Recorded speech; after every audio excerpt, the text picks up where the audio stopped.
ایسی زوال پذیر کتابیں پڑھ کر ہم نے کون سا علم حاصل کیا؟ اور کس اسٹینڈرڈ کی بات کر رہے ہیں آپ؟ مردوں کے اسٹینڈرڈ کی؟ کون سے مرد پسند ہیں ہمیں؟ حرام کمانے والے، امیر کبیر نشئی جواری، یہ ہمارا اسٹینڈرڈ ہے۔ ہمارے شوہر حرام کماتے ہیں، ہم کھاتے ہیں، اور پھر کوئی محمد بن قاسم کیسے پیدا ہوگا؟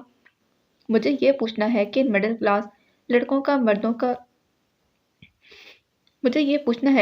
کلاس لڑکوں کا کیا قصور ہے جو دن رات حلال کماتے ہیں، جو اللہ سے ڈرنے والے ہیں، جو نیک ہیں، انہیں کیوں ہم ریجیکٹ کر دیتے ہیں؟ کیا اس لیے کہ ان کے پاس گاڑی بنگلہ نہیں ہوتا؟ یہ اسٹینڈرڈز ہیں ہمارے، صرف پیسہ۔ وہ بولی تو بولتی چلی گئی۔ آپ نے بھی تو ایک امیر کبیر گھرانے میں شادی کی ہے، تو آپ کیسے کہہ سکتی ہیں کہ ہمیں حلال کمانے والے مردوں سے شادی کرنی چاہیے؟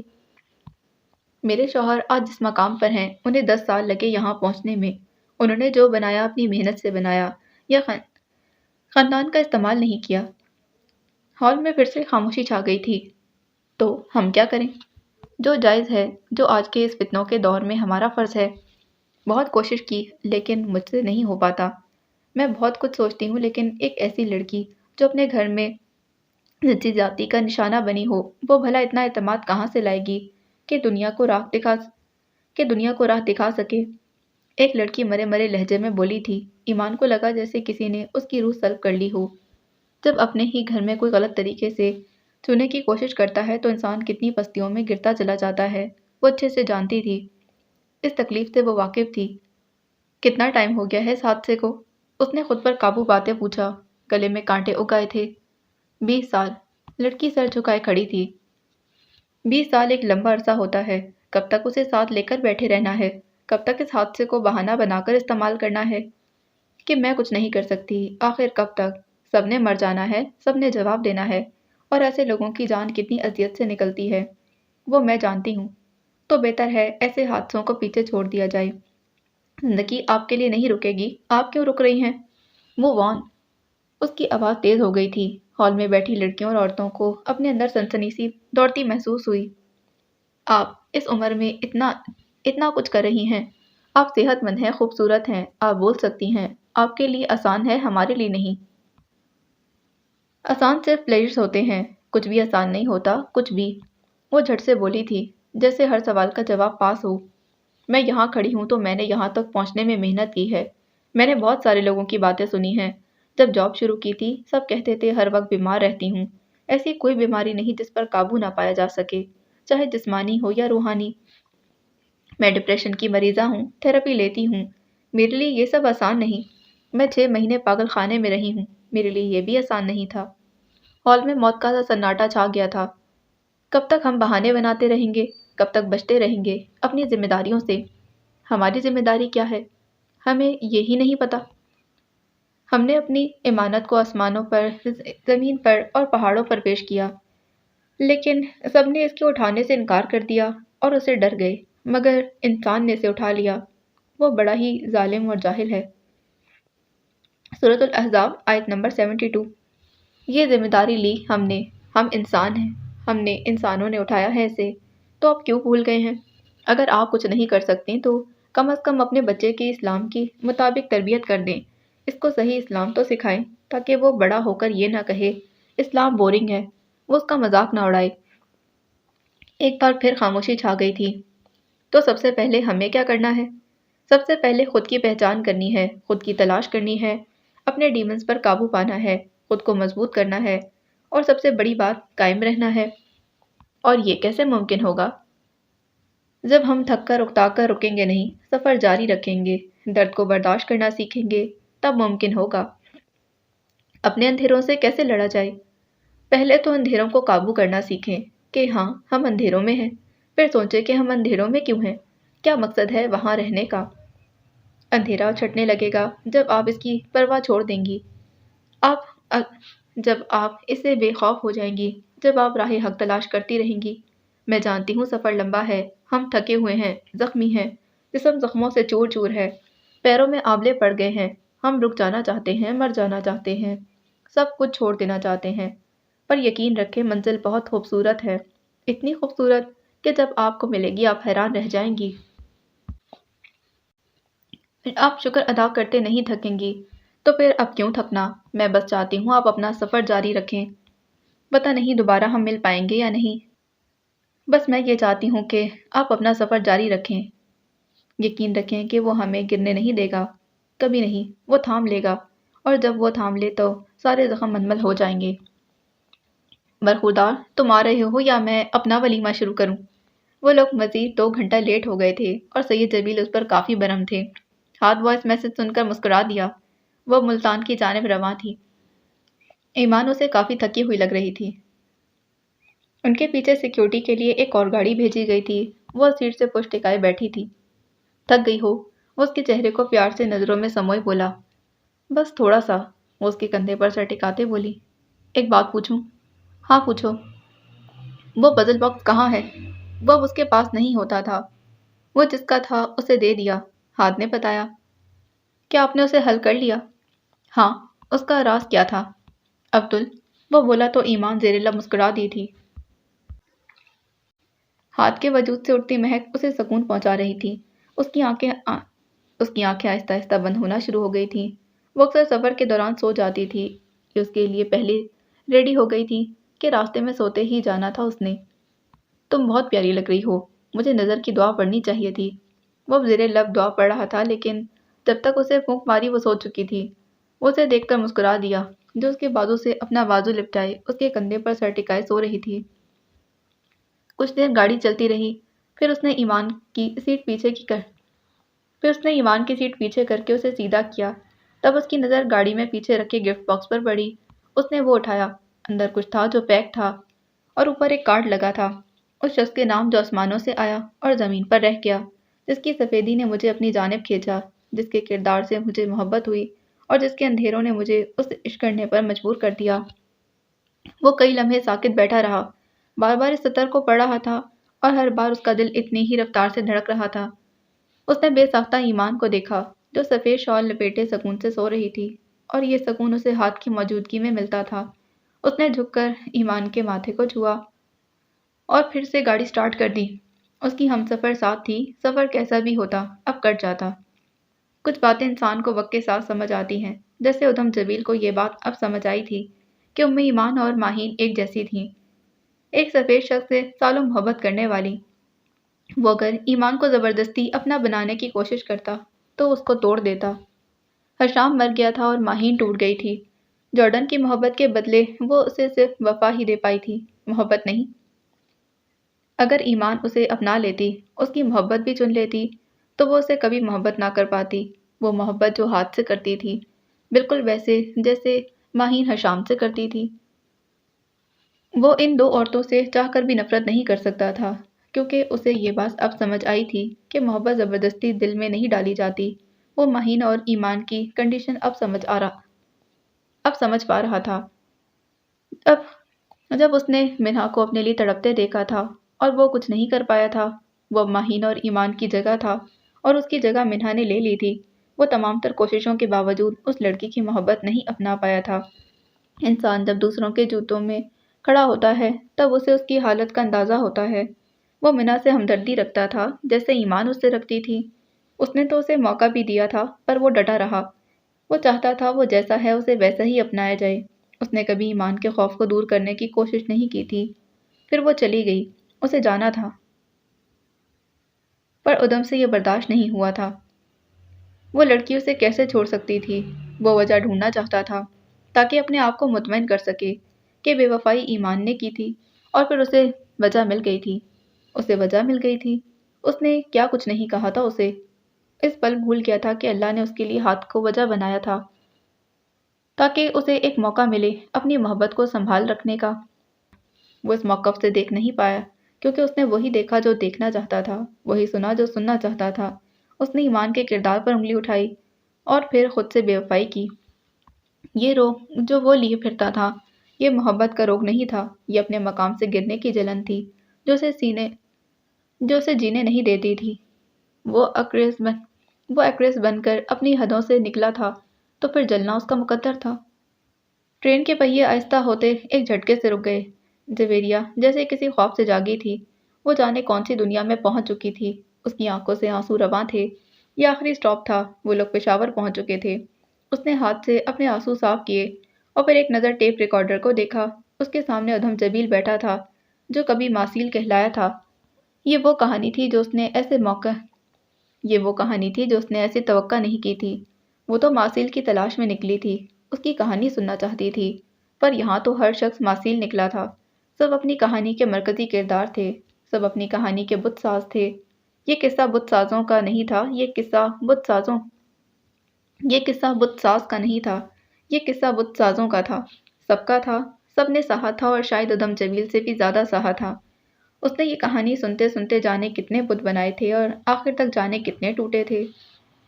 ادھم اپنی شال سنبھالتا اٹھا اور ٹرین کے ڈبے سے باہر نکل گیا۔ وہ اسے روک نہیں سکتی تھی۔ یہ وہ کہانی تھی جہاں سب اپنی اپنی تلاش میں تھے۔ جو بات قابل نوٹ تھی وہ یہ تھی، اللہ والوں نے اپنی تلاش جلد کر لی تھی اور باقیوں کا سفر جاری تھا۔ اس نے ایک نظر ٹیپ ریکارڈر کو دیکھا اور پھر نیچے رکھ کر اوپر سے اپنا پاؤں مارتے اسے توڑ ڈالا۔ وہ واپسی کے سفر میں اسے کسی دریا میں پھینکنے والی تھی۔ ادھم جبیل کے جن گناہوں پر اللہ نے پردہ ڈالا تھا وہ اسے دنیا کے سامنے نہیں لا سکتی تھی۔ وہ خود ٹرین سے باہر نکل آئی، کندھے پر بیگ لٹکائے وہ اب اسے ڈھونڈ رہی تھی۔ سچ تو یہ تھا کہ اسے کہانی کے ہر کردار سے بے پناہ محبت ہو گئی تھی۔ وہ سب اس کے لیے برابر تھے۔ وہ دنیا کی خوش نصیب لڑکی تھی جس نے یہ قصہ سن کر اپنے سارے بت توڑ ڈالے تھے۔ بہت کم لوگ ہوتے ہیں جو ٹھوکر لگنے سے پہلے سنبھل جاتے ہیں۔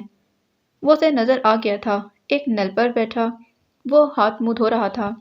جیا نے غور سے دیکھا تو اسے احساس ہوا وہ صرف ہاتھ منہ نہیں دھو رہا تھا بلکہ وضو کر رہا تھا۔ وقت تیزی سے پیچھے بھاگا۔ وضو آتا ہے آپ کو؟ اس نے عجیب سا سوال کیا۔ سوری، میں سمجھا نہیں۔ میں نے پوچھا وضو آتا ہے یا نہیں؟ یعنی اب تم مجھ سے عبادت کرواؤ گی؟ اس نے کہکا لگایا۔ پہلی بار اس کے ہنسنے پر اسٹوڈیو میں رکھے تمام مجسموں نے برا سا منہ بنایا تھا۔ انہیں ماسیل کا یوں ہنسنا اچھا نہیں لگا تھا۔ وہ تو کتنی توجہ سے ایمان کی باتیں سن رہے تھے۔ مسٹر ماسیل، آپ جب مجسمہ بناتے ہیں، یہاں اسٹوڈیو میں کام کرتے ہیں تو اس کے بعد آپ سب سے پہلے کیا کرتے ہیں؟ شاور لیتا ہوں، اس نے فوراً جواب دیا۔ اس کے بعد پھر سے آپ یہاں اسٹوڈیو میں آ کر فوراً کام شروع کرتے ہیں؟ اس بات پر ایما کسی گہری سوچ کا شکار تھی۔ نہیں۔ کیوں؟ کیونکہ میں ہمیشہ کام کے بعد شاور لیتا ہوں۔ اگر پہلے لے لوں گا اور بعد میں کام کروں گا تو یہ مکسچر جسم یا کپڑوں پر کہیں نہ کہیں لگا رہ جائے گا اور وہ مجھے اچھا نہیں لگتا۔ یعنی آپ کہنا چاہتے ہیں کہ شاور لینے کے بعد آپ صاف ستھرے ہو جاتے ہیں اور آپ کا دل نہیں کرتا دوبارہ گندا ہونے کو، ایسا ہی ہے نا؟ بالکل۔ تو کیوں نہ شروعات وضو سے کی جاتی، جس کے بعد کچھ غلط کرنے کو دل نہیں کرتا۔ سفر لمبا تھا لیکن شروعات کہیں سے تو کرنی تھی نا، کیوں نہ وضو سے؟ وہ دیکھتی رہی، مسکرائی اور پھر پلٹ گئی تھی۔ اسے واپس جانا تھا کیونکہ اس کا بھی ایک نیا سفر شروع ہو گیا تھا، اپنی پہچان کا سفر۔ چند سال بعد۔ تمہاری کوئی کلاس نہیں ہے؟ وہ اسے پوچھ رہی تھی۔ آج ہمارے پروفیسر نہیں آئے، سنا ہے کوئی ریپلیسمنٹ ٹیچر آ رہے ہیں۔ پروفیسر جے، وہ تھکی تھکی بتا رہی تھی۔ وہ اب کلاس سے باہر نکل آئی تھی جب اس نے عجیب سا شور سنا۔ پروفیسر جے آ گئے، او مائی گاڈ! لڑکیاں کلاس کی جانب بھاگ رہی تھیں، تب اس کی نظر گراؤنڈ سے کلاس کی جانب آتے شخص پر پڑی۔ وہ ساکت رہ گئی تھی۔ یہ چہرہ اسے ازبر تھا، وہ لاکھوں کی بھیڑ میں پہچان سکتی تھی۔ وہ ڈریس پینٹ پہنے ہوئے تھا، سرمئی پینٹ پر سفید شرٹ، کپ فولڈ تھے، بھورے بال جو پیچھے کی جانب پونی میں نفاست سے بندھے تھے اور چہرے پر سجی گھری ہلکی داڑھی۔ وہ کسی ماڈل کی چال چلتا آ رہا تھا۔ اس کی آنکھوں پر سیاہ چشمہ تھا اور ہاتھ میں لکڑی کا ایک پزل باکس تھا۔ وہ اب اس کے قریب ہو رہا تھا اور پھر وہ اس کے قریب سے کسی ہوا کے جھونکے کی مانند گزر گیا تھا اور فضا خوشبوؤں سے بھر گئی۔ عبدل، وہ زیر لب بڑبڑائی تھی۔ عبدل جبیل، جبیل جے، پروفیسر جے، او مائی گاڈ! مجسمے میں جیسے جان پڑ گئی۔ وہ تیزی سے کلاس روم کی جانب بھاگی تھی۔ اگر میں بچ گیا تو اندھیروں کی دنیا میں سنبھال لوں گا، ڈیڈ کو میں ڈھونڈ لاؤں گا، یہ اب میرا مقصد ہے۔ فضا میں ارتاشتہ ہوا۔ اگر میں مر گیا تو تم میرا بدلہ لینا، اور اگر میں بچ گیا تو سب کو تباہ کر دوں گا۔ وہ عبدل تھا، وہ جب آتا تھا اپنے ساتھ تباہی لاتا تھا، اور وہ آ گیا تھا۔ The end. So this was the end of novel ماسیل۔ امید کرتی ہوں یہ کہانی آپ کو پسند آئی ہوگی۔ اگر آپ کو یہ کہانی پسند آئی ہے تو پلیز میرے چینل کو سبسکرائب کریں، ویڈیو کو لائک کریں، بیل آئیکن کو پریس کرنا ہرگز نہ بھولیں۔ ملتے ہیں ایک نئے ناول کے ساتھ۔ اللہ حافظ۔